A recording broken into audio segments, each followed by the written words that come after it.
இந்த 48 வருஷத்துல cinema evolve ஆகியிருக்கிறத நம்ம பார்க்குறோம். ஆனா அதுக்குள்ளேயே உள்ளேயே இருக்கவங்களுக்கு இந்த விஷயத்துல என்ன நம்ம எவால்வ் ஆகல. Personally I feel bad for that. அல்லது என்னது அப்படி தோணுது? அப்படி நினைப்பீங்கல்ல. எதுலலாம் நம்ம இன்னும் எவால்வ் ஆகியிருக்கணும், ஆகலன்னு தோணுது?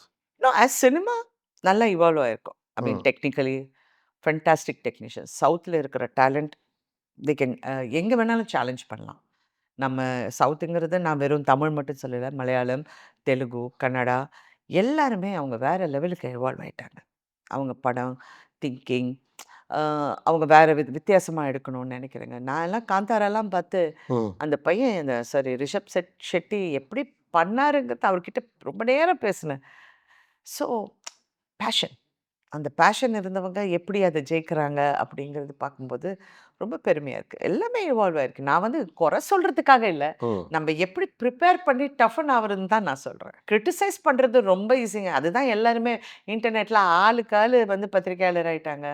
ஆளுக்கு ஆளு ஒரு இன்டர்நெட்ல என்னுடைய இது ஹேஷ்டேக் போட்டு, "நீ எல்லாம் ஒரு இதா, அதான்னு" கேட்கறதுக்கு எல்லாம் அந்த உரிமை வந்துடுச்சு அவங்களுக்கு.